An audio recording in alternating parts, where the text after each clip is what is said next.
Hi, everybody. This is Rhonda, and I want to welcome you to another series in the I Am Patent Summit. This is Rhonda A. White, your life and business optimizer. You were born for greatness. You were born to succeed, and you definitely was born for a time such as this. I am so excited today to continue this series and continue to talk about I am patent. I am powerful, I am authentic, I am tenacious, I am electrifying, I am so necessary, and I am the trendsetter. Meaning you are powerful, you are authentic, you are tenacious, you are electrifying, you are oh so necessary, and you are the trendsetter. So today we're going to dive right into another session of I am electrifying, what it means to be electrifying.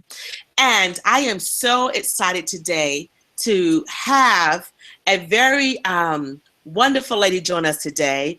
I consider her to be, she's hilarious to me, first of all. Let me just say this, okay?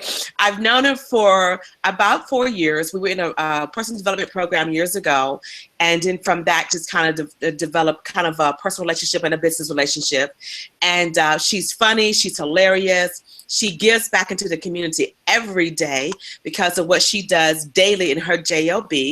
And so I want to introduce you to none other than Ms. Laura Jacobs, who is a licensed clinical social worker. She received both her bachelor's and her master's degree in social work at the University of Oklahoma, Booner Sooners.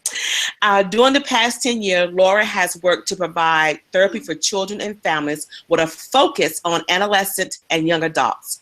For 7 years, Laura worked closely with the alternative school that she herself graduated from. How awesome is that, to be able to go back into the very thing to pour into your life, and you go back and pour into the new generation life? How awesome is that? She provides important services to assist students working towards graduation. This has been so rewarding for Laura.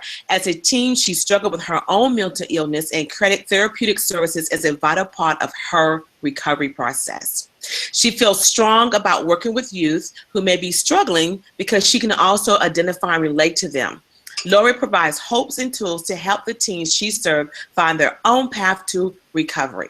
She is a native Oklahoma, and she now resides in Oklahoma City because she just recently got married back in the falls, and she has a little boy as well. And so, Laura, I am so happy that you are here and you're joining us today. So how are you? I'm good. Thank you so much for having me. I'm very excited. Yay. So Laura, I'm excited that you are the person who's going to be sharing about being electrifying. And I know you being you probably don't consider yourself electrifying, but I do, because guys, let me just tell you, first of all, I'm going to say connect with her, because when she's not so busy and she posts on Facebook, you're going to crack up. You will get your laugh for today. I don't care if it's dealing with family, something funny her son did, politics, okay? Now, she's the person, if you want to, during the political race, you need to follow her, because she says some funny stuff, okay, about these politicians. And I love it that she's so versed in it, and she's so comfortable with herself and be able to say that. And Laura is just, she's her. And I appreciate the fact that she's in a good place for who she is as a person, and she's comfortable with her. And that's the reason why I find Laura so electrifying. So Laura, I want you to share with us just what the word electrifying means to you and how you walk it out in your life daily.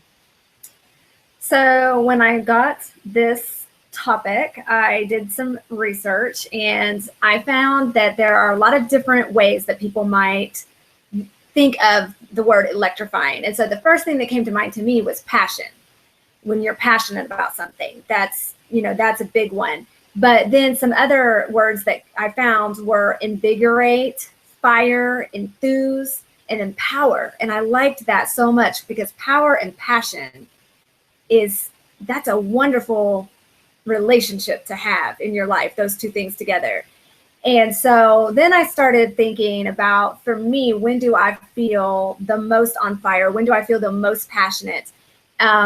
And it's funny because the first thing that jumped into my mind was like, you know, when you're out and they put that song on and you cannot get to the dance floor fast enough and you're like, oh, that's my song.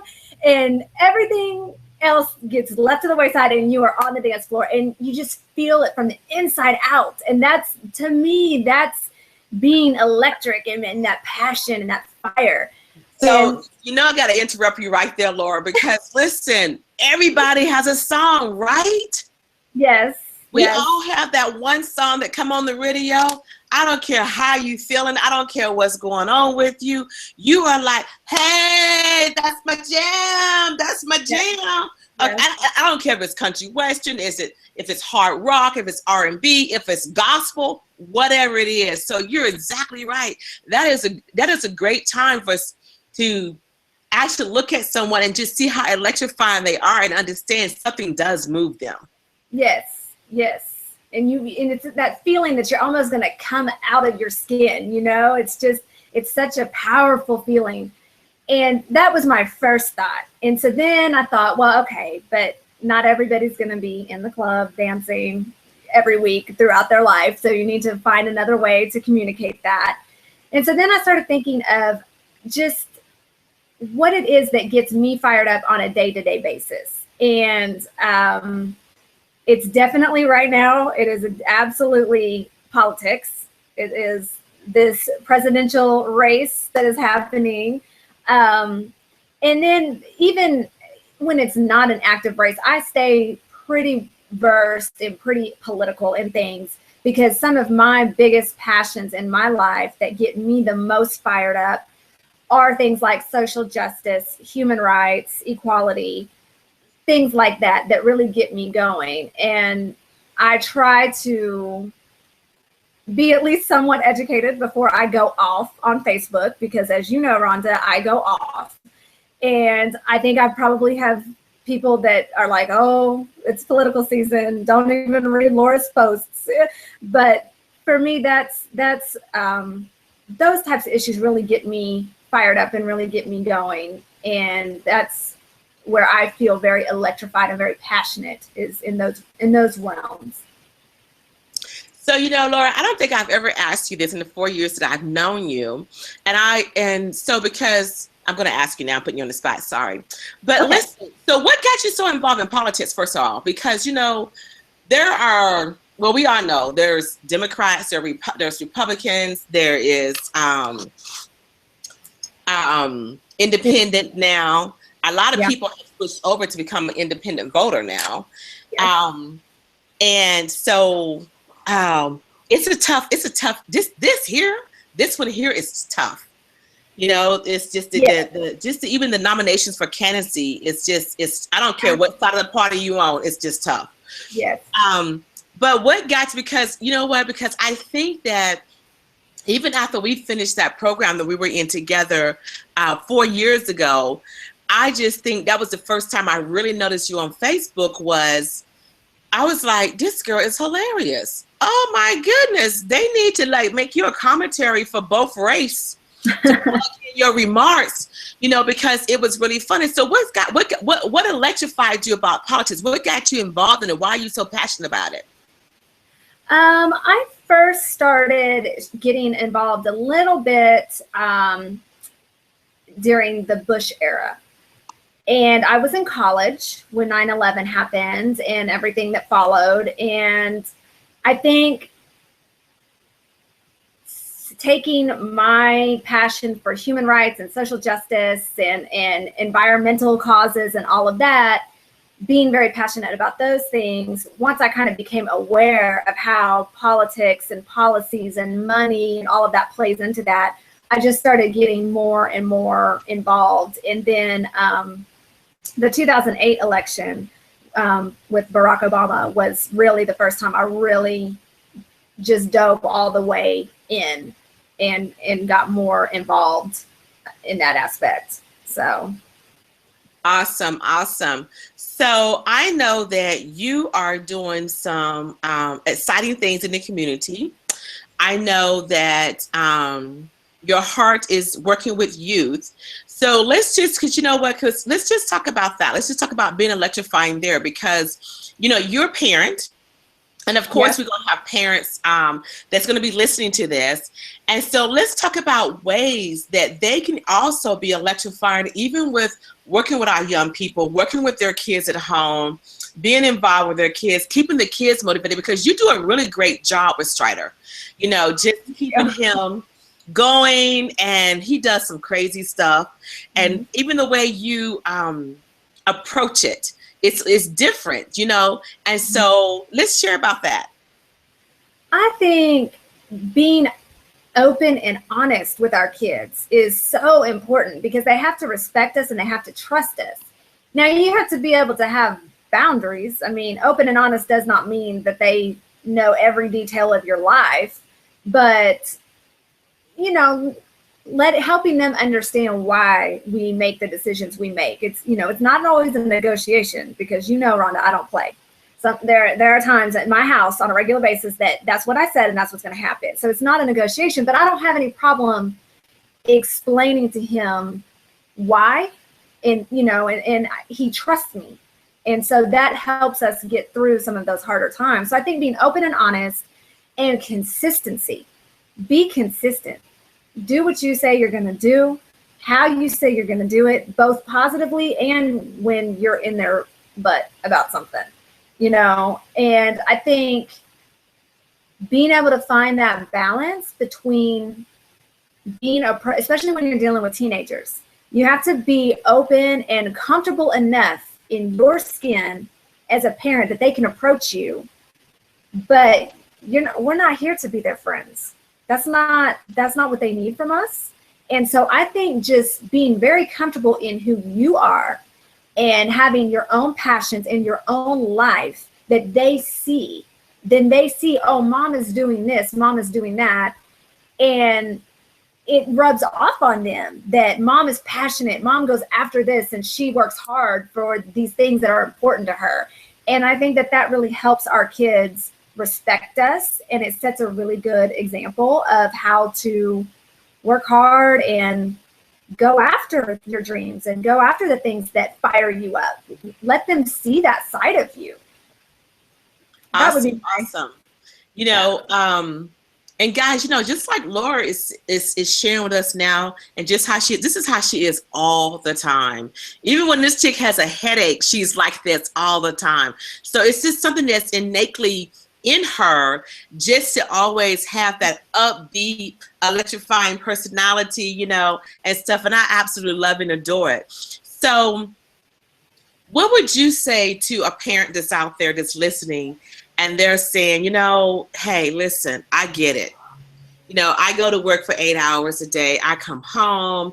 I have to do this. My son is involved in this, or my daughter's in this.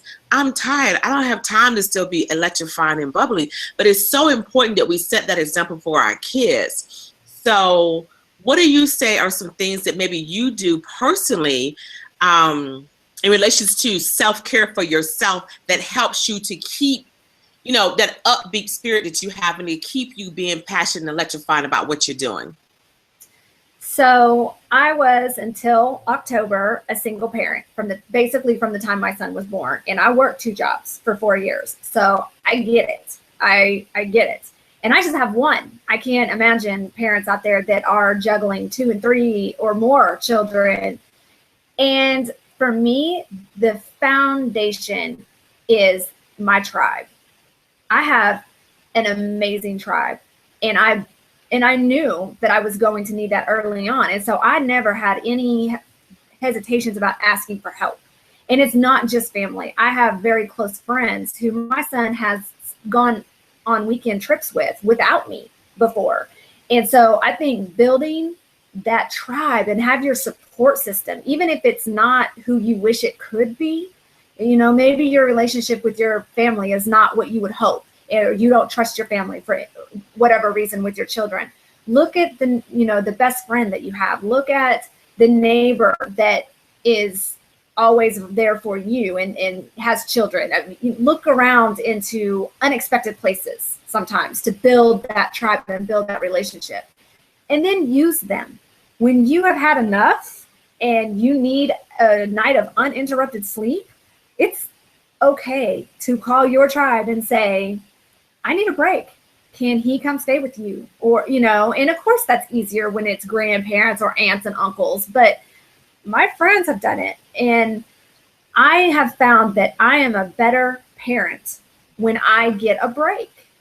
And I feel like there's so much judgment that we do to one another as parents. And one of the biggest judgments is if you're not with your kids all the time, every chance you get, that makes you a bad parent. No, what makes me a bad parent is when I've hit my limit and I am yelling more than I want to yell and I'm disengaged because I need some me time. I need some me time. So take the me time. Find a way to take it. That's so important. And then I think just letting your kids see you be real. I don't let my son see me fall all the way apart, but he's seen me cry. And he'll say, why are you sad? I'm sad because someone hurt my feelings. I'm sad because, you know, I'm real with him. And not feeling like I have to always 100% keep it together in a perfect little package for him takes a lot of pressure off of me. And that I think can really help in the self-care aspect. And I think just knowing that we are still our own people. We are parents, and that is our number one job. But I am still me. I'm still have the same things I need and want to do that don't have anything to do with him. And I'm okay with that. And so I think finding your tribe, using your tribe, and keeping it real with your kids and with yourself about what you need and what your limits are. That opens up that space for you to breathe and to pour effort into the things that you are passionate about and the things that are going to get you fired up and electrified.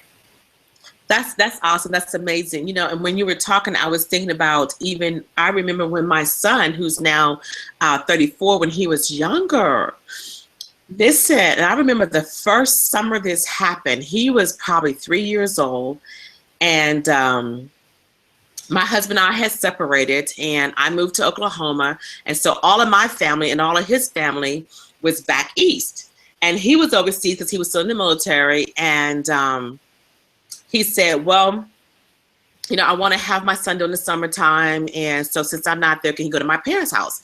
Well, I about had a fit the first year. What? The whole summer? No, he can go for a couple of weeks.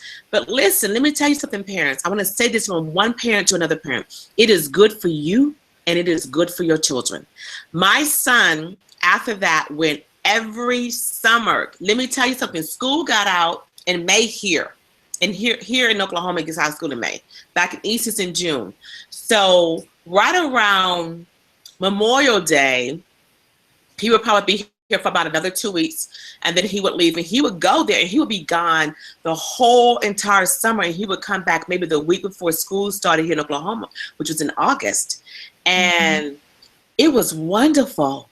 Can I just say that again, guys? It was wonderful, because I end up, as time progressed, it was like last year school would be like on a Thursday. By Sunday, he was gone. Okay. But I started realizing that 2.5 months, it made me a better parent. Yes. I'm not saying go ship your kids off to just anybody, but I'm saying if you have grandparents or the other parents not living in the house, it is not, as long as they're safe. Yes. Okay. Physically safe, emotionally safe, mentally safe. Okay. Allow your kids to go off and take that 2.5 months away from you and encourage them. Look, my son knew when that time was come, he was looking forward to going and hanging out with his grandparents and his dad. And honestly, even when his dad was in the States, most of that time he was at his grandparents' house. But me, it was wonderful. You know, I remember when he was little, oh my gosh, I don't have to get the stroller. I don't have to get this. Woo, I got 2.5 months without carrying this. I can go in the store and walk real fast and get what I want to get and be out of the store.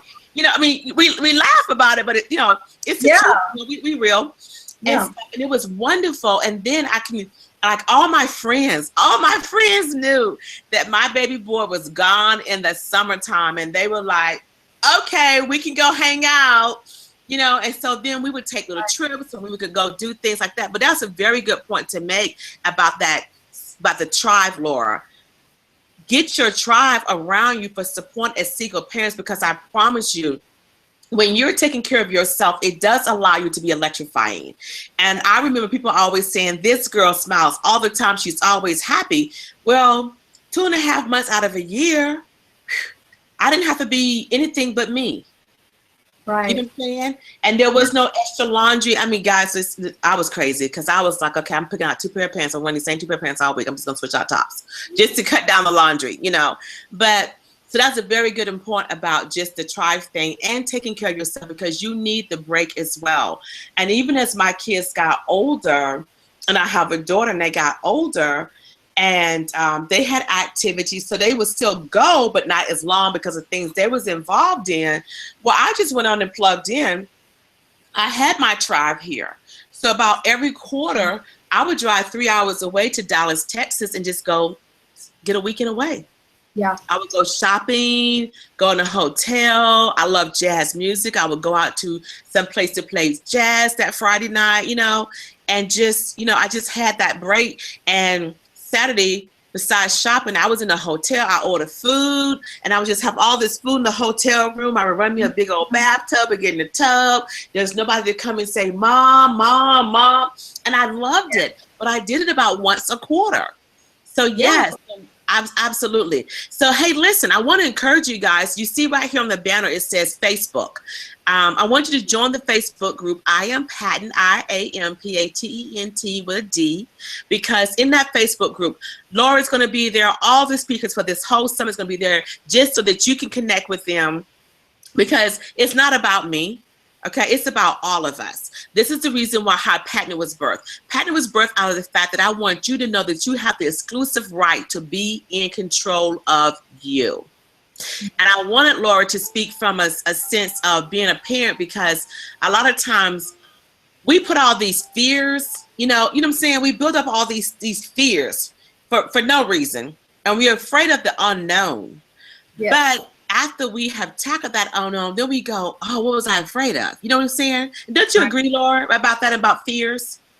I do. And I actually will be putting out a short ebook in the near future about that very thing, about fear and where it comes from, why we have it, and ways to start working towards being able to take control back. I know for me personally, fear at certain times in my life has taken over, and it's not me making those decisions. It's not me living my life. Every decision I make when I'm in that space is out of fear, and it's exhausting, and you're selling yourself short. You're cutting yourself short. And so I actually am working on a short ebook that, as I said earlier, should be available very soon, and hopefully will be a good starter course, so to speak, for people in dealing with fear. And definitely be checking out my Facebook for that. Absolutely. So yeah, so I want to make sure that we give Laura time to, because this 30 minutes go by so fast. We give Laura time to tell you how to connect with her. I want you to stay connected with her, because I'm excited for the things that she has coming forward. And listen, fear comes in different forms, and fear should be used to help push you forward, not hold you back. And so I want you to stay connected with Laura. I want you to get that book that she's putting out on fear. I think it's going to help a lot of us. And so I'm excited about it. And so, Laura, so give us, as we're closing out, I want you to share 2 things with us. One, I want you to share just a quick pointer on just something they can do daily to help themselves to stay electrifying, to stay them, to keep allowing their light to shine. And then I want you to share with everyone how to connect with you. Okay, so right now, the best way to connect with me is my Facebook, which is just Facebook/Laura Jacobs. And it's private, so you will have to send me a friend request, and that is due to the nature of my career, because I can't have clients creeping on my Facebook. So, and as far as a daily way to stay energized is, I say, start thinking about when you feel the best. Start thinking about the times or the places or the things that you are doing that you feel the most alive, and pay attention to that. That's our energy telling us this is right for us. This is the right puzzle piece for this space.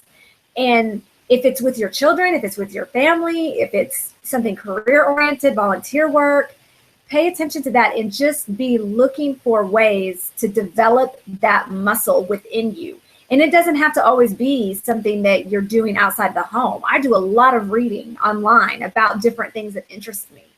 And so reach out for like-minded people around you that get excited about the same thing. And circling back to what I said earlier about building your tribe, how awesome would it be for your tribe to also have the same passions as you? It's not mandatory, but that would be so electrifying if your tribe was also, the same type of person that you are in that way. So I think just identifying what it is that gets you fired up and then finding more ways to have that in your life. Awesome. Amazing. Amazing. Well, Laura, first of all, let me just say thank you so much for joining today. I'm so happy you were available. Like I said, everyone, join us in the Facebook group, I Am P.A.T.E.N.T. with a D, I-A-M-P-A.T.E.N.T.D, where we can continue this conversation. We can continue the conversation on I am patent, I am powerful, I am authentic, I am tenacious, I am electrifying, I am necessary, and I am the trendsetter. This is Rhonda A. White, your host for this series, also the creator of I Am P.A.T.E.N.T., your life and business optimizer, and we will see you online.